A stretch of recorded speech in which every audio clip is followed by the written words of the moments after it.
మిత్రులు మరియు అదేవిధంగా పత్రికల వారికి నమస్కారాలు తెలియజేస్తూ ఈరోజు మీడియా సమావేశానికి ఇచ్చేసినటువంటి జిల్లా రథసారథి భారతీయ జనతా పార్టీ రాష్ట్ర జిల్లా అధ్యక్షులు దినేష్ కులాచారి గారు, అదేవిధంగా జిల్లా ప్రధాన కార్యదర్శి పోతంకర్ లక్ష్మీనారాయణ గారు, నా పేరు నారాయణ యాదవ్, అసెంబ్లీ కన్వీనర్, ఇక్కడ పక్క కూర్చున్న వారు భరత్ భూషణ్ గారు, ఆఫీస్ సెక్రటరీ పద్దం కిషన్ గారు, అదేవిధంగా నరసింహ నాయుడు గారు, తిరుపతి రెడ్డి గారు, రాజన్న గారు, సాయివర్ధన్ గారు, మిగతా బీజేపీ నాయకులకు, అదేవిధంగా ఈనాటి ఈ మీడియా సమావేశాన్ని అధ్యక్షుల వారు తీసుకోవాల్సిందిగా కోరుతా ఉన్నారు. అందరికీ చేసిరాం. నిన్న ఏదైతే బడ్జెట్ బట్టి విక్రమార్క గారు ప్రవేశపెట్టారో ఆ బడ్జెట్ ఇందూరు జిల్లాకు తీవ్రమైన అన్యాయం చేసింది. ఈ బడ్జెట్ మీద ఎందుకంటే కొత్త ప్రభుత్వం, ఆ ప్రభుత్వం యొక్క విధి విధానాలు అనేది బడ్జెట్ అనేది రూపొందిస్తారు కాబట్టి నిన్న కేటాయించిన బడ్జెట్లో నేను మిగతా డెప్త్ లోపలికి పోయే ముందు మన ఈ ఇందూరు జిల్లాకు జరిగిన అన్యాయం గురించి చెప్పదలుచుకున్నాను. ముఖ్యంగా ఇందూరు జిల్లా అంటేనే తెలంగాణకు అన్నపూర్ణ లాంటి జిల్లా. ఈ జిల్లాకు ముఖ్యంగా వ్యవసాయానికి సంబంధించిన, ఇరిగేషన్ సంబంధించిన కేటాయింపులలో స్పష్టమైన అంకెల గాలిడి తప్ప వేరేది లేదు. రెండోది, ఈ జిల్లాలో అతిపెద్దమైన ఎన్ఎస్ఎఫ్ షుగర్ ఫ్యాక్టరీ కానీ, ఎన్సిఎస్ఎఫ్ షుగర్ ఫ్యాక్టరీ కానీ ముఖ్యమంత్రి మాట్లాడుతూ డిసెంబర్లో నిర్మిస్తా అని చెప్పాడు. దాని మీద కేవలం మాటల మాత్రమే చెప్పాడు తప్ప వేరేది లేదు. ఈ జిల్లాలో మూడో అతిపెద్దమైన ఇష్యూ గల్ఫ్ అన్నది. ఎన్నికలప్పుడేమో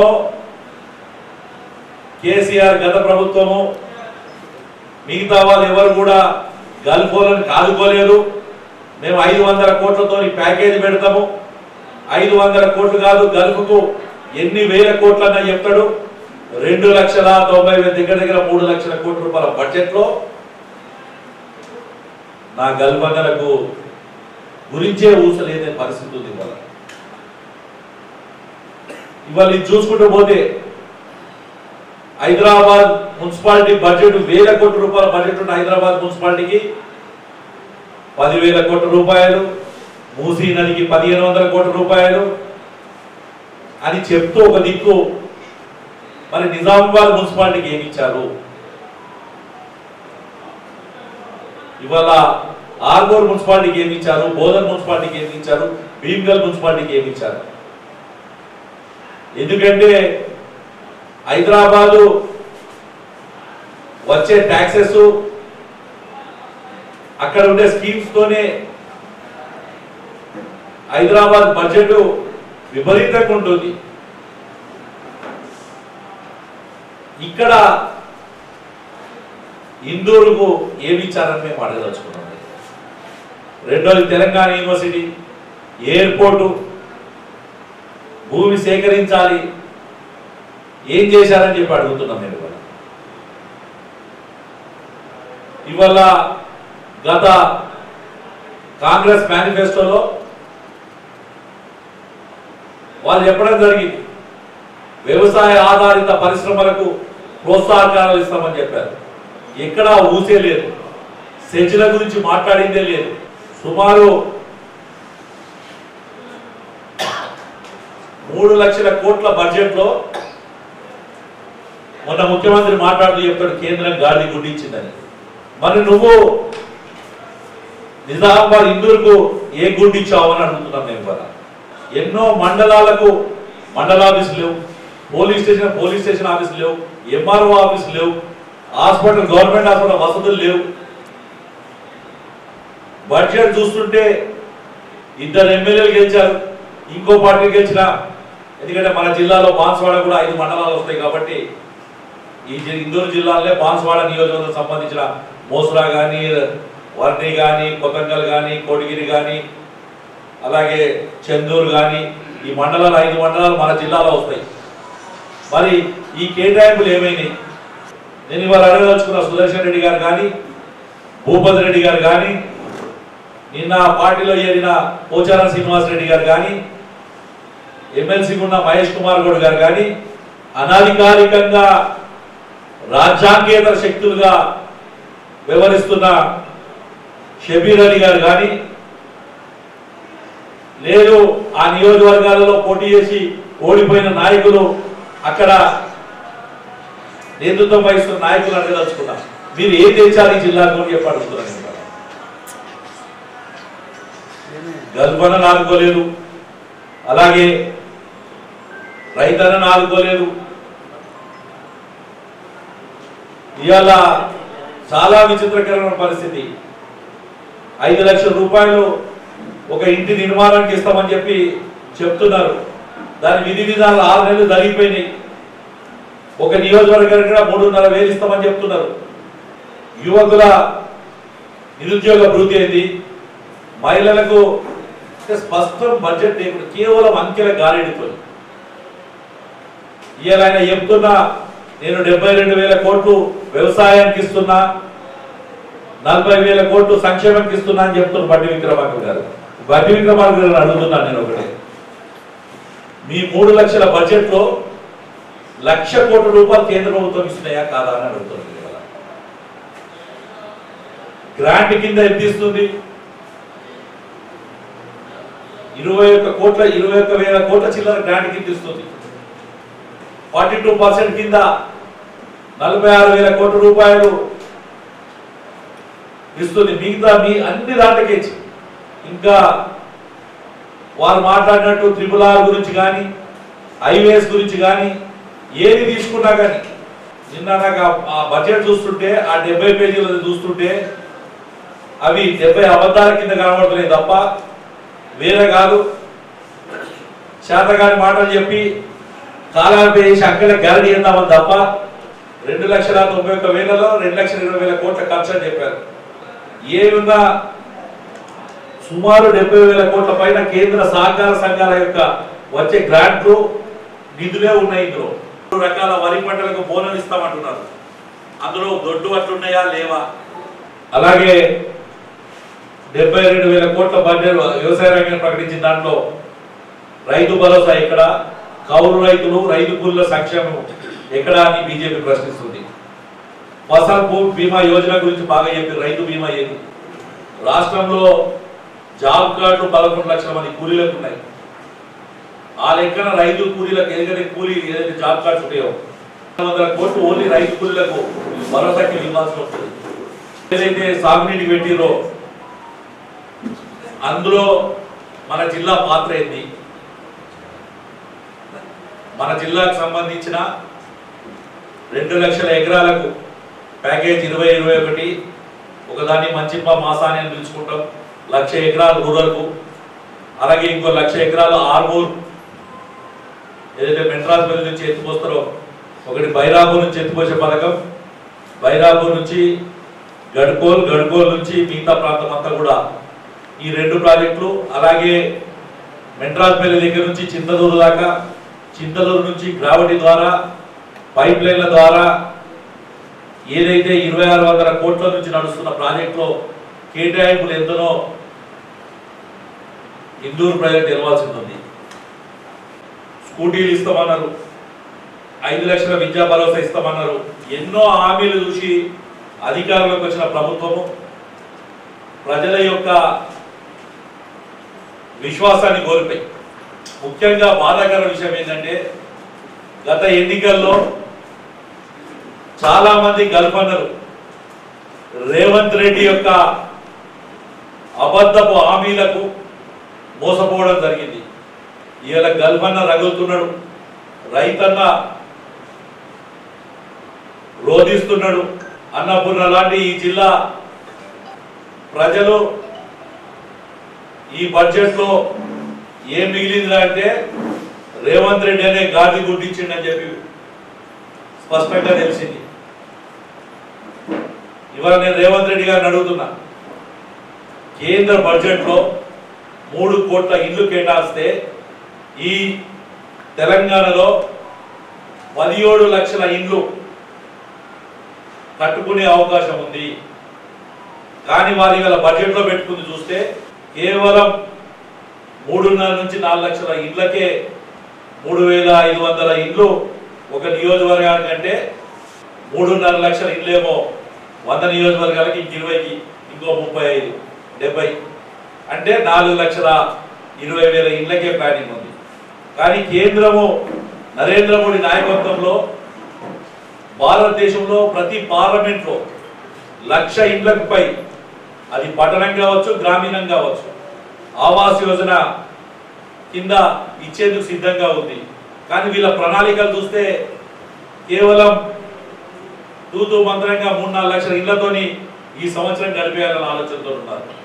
పక్కనున్న రాష్ట్రాలు లక్షలు, ఆంధ్రప్రదేశ్ కానీ, కర్ణాటక కానీ, మహారాష్ట్ర కానీ, పశ్చిమ బెంగాల్ కానీ, యూపీ కానీ, యూపీలో 40 లక్షల ఇళ్ళు గత 5 ఏళ్ల నుంచి కంప్లీట్ కావడం జరిగింది.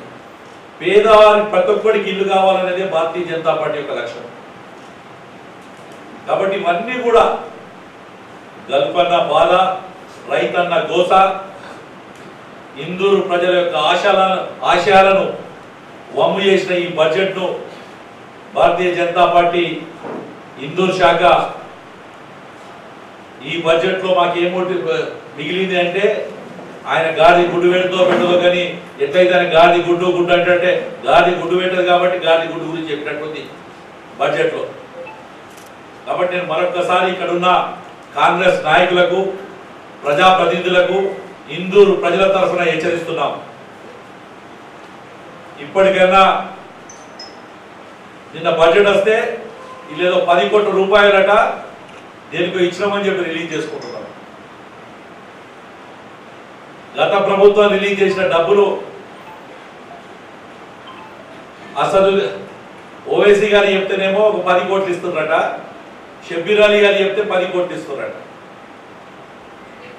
ఇంకా సెక్యులర్ పార్టీ అని చెప్పుకుంటారు ఆ పార్టీ, కాంగ్రెస్ పార్టీ. కాబట్టి ఈ బడ్జెట్ నిరసనగా ఇందూరు భారతీయ జనతా పార్టీ శాఖ తరఫున మేమందరం ఇక్కడ నిఖిల్ సాయి చొరసదాకి వెళ్ళి ఏదైతే ప్రభుత్వం విధానం ఉందో ఇందూరు జిల్లాకు వ్యతిరేకంగా దానికి నిరసనగా కార్యక్రమం చేపట్టబోతున్నాం. కాబట్టి విలేకరుల సమావేశం వచ్చిన ప్రతి ఒక్కరికి ధన్యవాదాలు తెలియజేసుకుంటూ,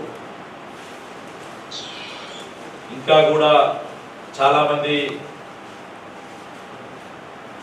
ఆవేదనలు వ్యక్తం చేస్తున్నారు. అన్ని మండలాలలో, నియోజకవర్గ స్థాయిలో కూడా నిరసన కార్యక్రమాలు నడుస్తున్నాయి. ఇది కాంగ్రెస్ పార్టీ యొక్క నిరంకుశ విధానాన్ని, కొడంగల్ ముఖ్యమంత్రి తన ప్రాంతానికి 2-3 మంత్రులు తమ ప్రాంతానికి తమకు డబ్బులు వచ్చే విధంగా వ్యవహరించిన బడ్జెట్ కింద దీన్ని వర్ణిస్తూ ఇందూరుకు, ఎన్సిఎస్ఎఫ్, ఎన్ఎస్ఎఫ్ షుగర్ ఫ్యాక్టరీలకు తీవ్రమైన నష్టం జరిగింది. ఇందూరు సాగునీరుకు నష్టం జరిగింది, వ్యవసాయ రంగానికి సంబంధించింది నష్టం జరిగింది, గల్ఫన్నులకు నష్టం జరిగింది. కాబట్టి ఈ బడ్జెట్ను తీవ్రంగా నిరసన తెలుపుతున్నాం.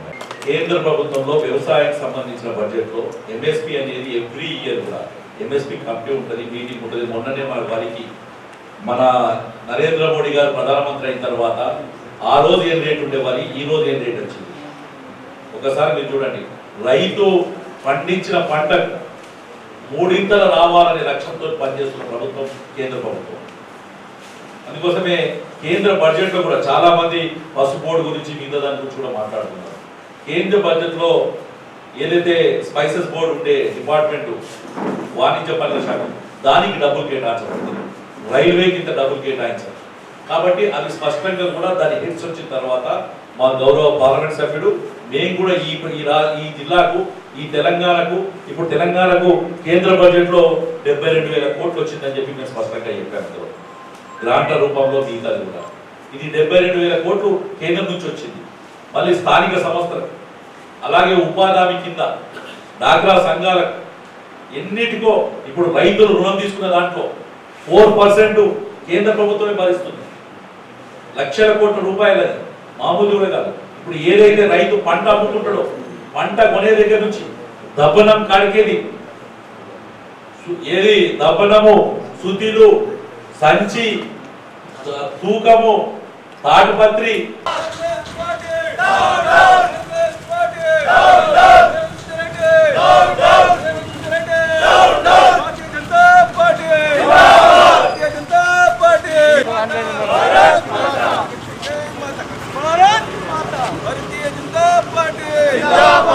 రైతుల కోసం చేసే కాంగ్రెస్ ప్రభుత్వం రైతుల కోసం చేసే కాంగ్రెస్ ప్రభుత్వం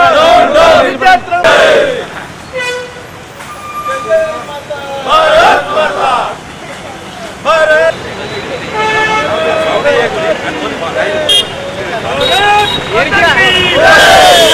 జై మాతా భారత్ మాతా భారతీయ జనతా పార్టీ జిందాబాద్ भारत माता की भारत माता की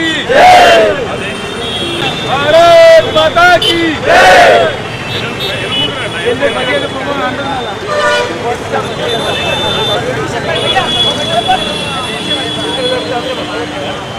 कांग्रेस बट्टी माटलो आर्थिक मंत्री बट्टी माटलो रेवंत रेड्डी रेवंत रेड्डी भारत माता की जय भारत माता की जय CM down down CM down down CM down down CM down down Congress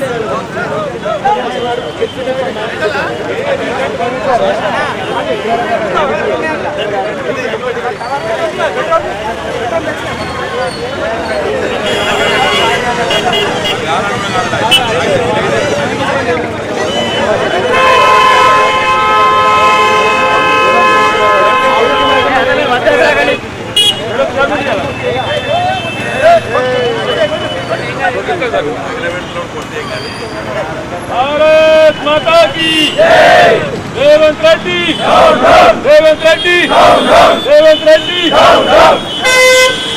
Congress party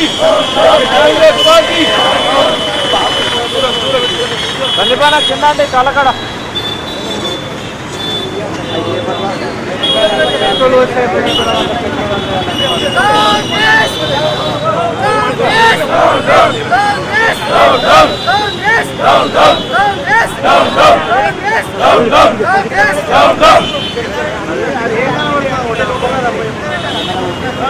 Revanth Reddy